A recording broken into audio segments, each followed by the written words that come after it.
thing that you saw in her that said, this girl needs a manager. I need to be a guiding force for this young lady because...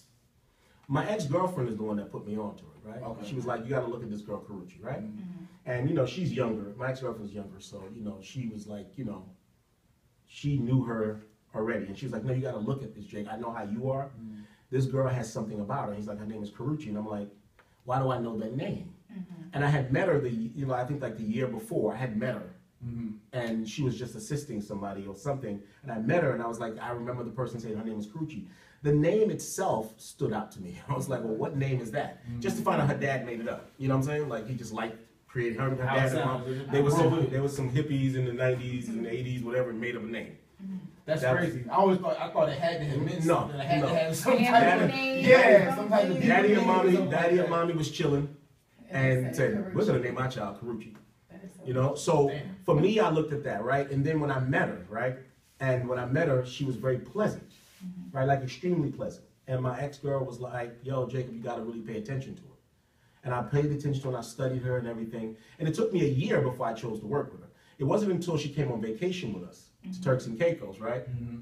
And because for me, I was like, I don't want to manage anymore. I'm tired of that. I've given up the management company. I don't want to do it It anymore. sounds stressful. It was a lot of stress, right? Yeah. But because babysitting, I didn't want to do it anymore. So I said, I'm selling everything. Y'all can have it, all the record stuff. I'm going embarking on my new venture, which is this new thing I want to do, right? And so she was like, no, you got to look at her. You got to look at her. So she came to Turks and Caicos, and we're in this villa, you know, we're, baller vacation, whatever it is. And we're all out there doing everything. And she comes in at night, right? And the next morning, she's in the. I come downstairs and I hear something going down in the kitchen. I'm thinking the maid is in the kitchen, right? And it's her. She's like washing dishes and putting things away. And I'm like, On vacation. on vacation at a villa. Right.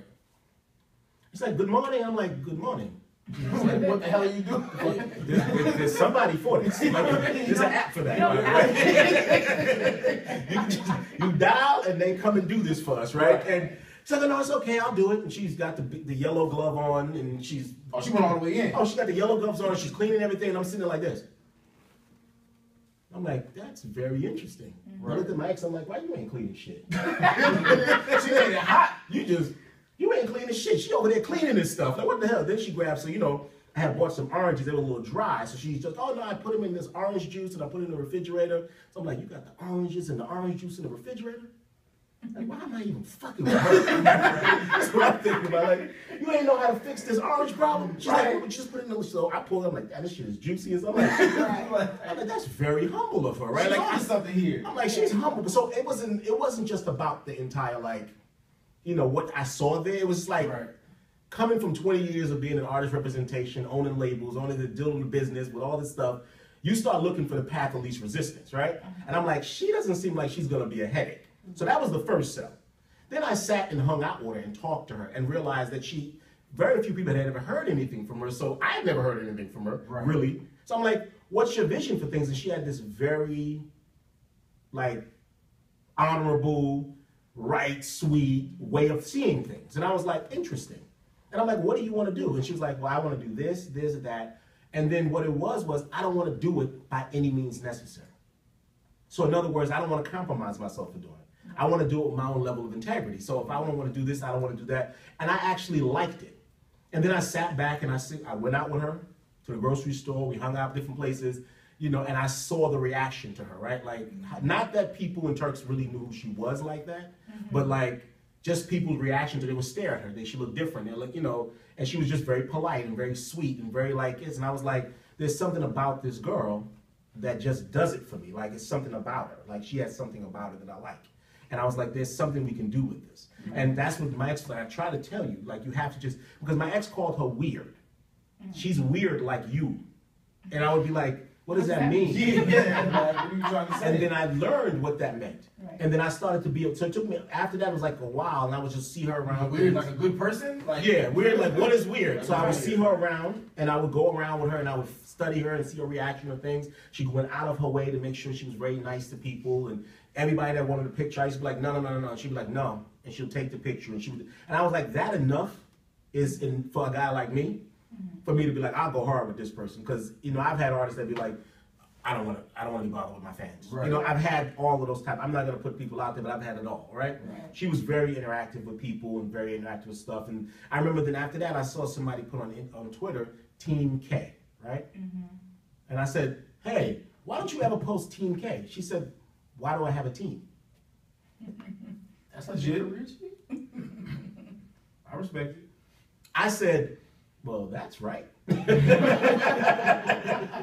Well, there it is. She said, I need a little bit more to have a team, you know? And this was, I think she was at about 800,000 followers on Instagram. She's like, I can't act like I have fans because of the association. Like, that doesn't make any sense. I need to do more with myself to say that I generate these fans. I can understand. I said, well, what have you been doing for the last year or two that you've been with this guy? So, you know, I do a lot of the nonprofit stuff. You know, a lot of people don't know she would go on the road with him and engage all of his fans in every city. So he's in Australia, she'll engage the fans in Australia and for his nonprofit and do all the nonprofits. I said, well, maybe that's where you develop that affinity.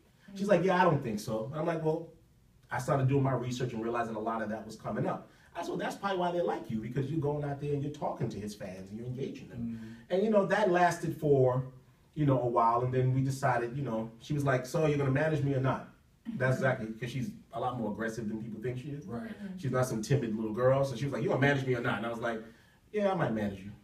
And we sat down and mapped out this whole thing. And I was like, we're going to go start executing one after the other. Right.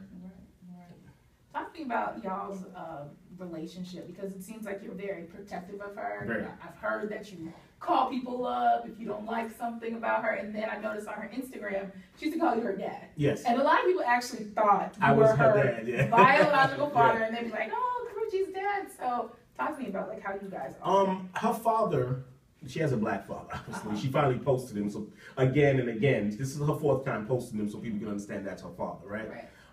She said that I was like a father figure in her life. And I told her, no, I'm more like an older cousin, because you're not going to make me that old, right? Don't do that, John. I'm trying to make me your daddy, man. You're 27. I'm not that old. But, she, for me, it's just when you meet a good person, right? And you gotta, most people don't understand about her is that she didn't get into business. She got into a relationship. Right. Do you understand? Right. And she was naive enough to believe getting into a relationship didn't mean I was getting into a business. Right. She thought, hey, I'm going to be this different kind of girl, and we're going to date. I can just be over here. I'm going to be over here, and I'm going to help him with his nonprofit. And he said, quit your job and move in with me, and you can run the nonprofit, and I'll be the music, and we'll build this happy family. And she did it because she thought that she didn't have to think about press. Right. And then all of a sudden, you got press, and you have paparazzi, and you have fans, and you have all this stuff. And she tried to fight against the delusion, and I had to sit back. Even during the times I would sit down with her, because I'm sure people have seen the growth, and be like, homegirl, you are in a business. Right. Like, regardless of what people say, you're still involved. Because she would say, man, don't reply to those people about my personal life. I would say, why not? Your personal life is on display. So now it's part of your brand, and as your manager, I'm protecting your brand. Thus, it becomes my business. Right. But for her, she really thought like, okay, me and Chris' personal life is our personal life, you know what I'm trying to say? It don't work and like that. I'm just his girlfriend, so why do people even care? You understand? That's what she thought, and that naivete kind of touched me, because I realized that she really was a really genuinely nice person. Like Right. that, and anybody can see that from the outside looking in, that she's just a really polite, nice person. So when I see people coming at her, it's like, y'all have no clue what y'all are dealing with. Like, if I thought she was a bitch, I'd be like this. well, I'm not gonna throw gasoline on the fire, but I'm not gonna put no water on the joint either. Right. I'm gonna leave that alone. I'm gonna say, Right. do you think that's a good idea? You know what I'm saying? But she literally goes through this world sometimes like, she's grown a lot in the last year or two. But like, she really goes through this world like, Yeah. people are gonna be good people. Like, if you hang around her, you're gonna fall in love with her. That's just her natural, thing. So that's what it was about me. So yeah, I'm very, very protective of her. And she's very protective of me. Like, extremely. So, because I think that, for me, it's just like, I came into her life and she understands that it's true, like it's a true friendship there, like it's true family. Right. And she understands that I'm going to have her back, and she understands that, one thing I've done that probably a lot of, heterosexual men in her life haven't done is kept my word. Everything I've ever said I would do.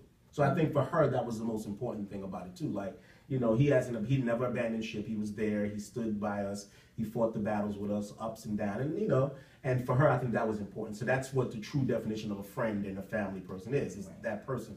So I become part of, like, I mean, the mom, the sisters, the grandmother, the stepsisters, everybody, you know, I'm a part of the family. That's dope. That's just how it is. That's dope. When she's